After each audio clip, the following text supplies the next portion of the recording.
Paul Ehrlich era un hombre jovial. Se fumaba 25 cigarros al día. Gustaba de beber en público un tarro de cerveza en compañía de su mozo de laboratorio y otros muchos tarros con sus colegas alemanes, ingleses o norteamericanos. Aunque hombre moderno, llevaba en sí algo del espíritu medieval cuando decía: hay que aprender a matar microbios con balas mágicas. Esta frase provocaba la risa de la gente y sus enemigos le pusieron el mote de Doctor Fantasía. Pero logró fabricar una bala mágica, como alquimista que era. Transmutó una droga, un veneno favorito, en medicamento salvador a base de arsénico, que se denominó el Salvarsan, y este ayudaba a curar la enfermedad llamada sífilis. La imaginación de él era de lo más fantástica, disparatada y anticientífica. Pueden llegar muchos científicos, pero ninguno de ellos será tan atrevido y original como fue Paulo Ehrlich. Nació en Silesia, Alemania, en marzo de 1854. Asistió a una escuela de medicina, o mejor dicho, a 3 o 4, pues Ehrlich era de lo que se llama un estudiante ambulante. Era un revolucionario.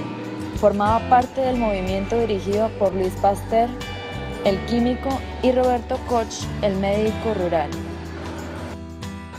Cuando aprendía las partes del cuerpo, las cortaba y usaba rebanadas muy delgadas para teñirlas con su variedad de preciosos colores de anilina que compraba, pedía prestado o hasta robaba bajo las mismas barbas del profesor. Ehrlich se encontraba en el laboratorio de Conan el día que Koch hizo su primera demostración con el microbio del carbunco. Ehrlich era ateo, de ahí que necesitara un dios humano, y ese dios fue Roberto Koch. Teniendo un hígado enfermo, Ehrlich había visto antes que Koch un microbio de la tuberculosis, mas en su ignorancia y sin la clara inteligencia de Koch, supuso que los bastoncitos coloreados eran cristales. Pero todo se le iluminó cuando escuchó las pruebas dadas por Koch de haber descubierto la causa de la tuberculosis. Ehrlich le enseñó a Koch un procedimiento ingenioso para teñir el microbio de la tuberculosis, pero con su entusiasmo terminó contagiándose de tuberculosis y tuvo que marcharse a Egipto. Paul Ehrlich volvió y fue el director de una hermosa clínica de Berlín. Él quería hacer muchas cosas, pues tenía mucha energía, pero era sumamente nervioso y se sentía muy agitado con los lamentos de los enfermos que no podía aliviar. Quería curarlos, pero no con conjeturas, ni esperando milagros de la naturaleza. Y estos pensamientos hacían de él un mal médico, porque los médicos han de ser compasivos y no desesperarse a la vista de enfermedades ante las que se reconocen impotentes.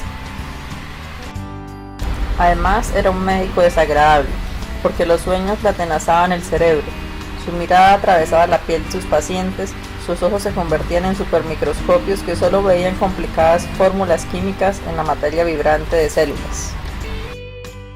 Para él la materia orgánica era solo cuestión de ciclos de benzol y cadenas laterales, al igual que las sustancias colorantes, y por ello, Paul Ehrlich, sin importarle las teorías fisiológicas modernas, inventó una química biológica propia y anticuada.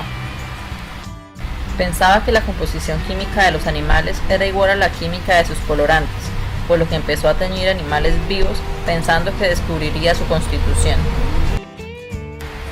Tomó azul de metileno e inyectó una pequeña cantidad en la vena auricular de un conejo.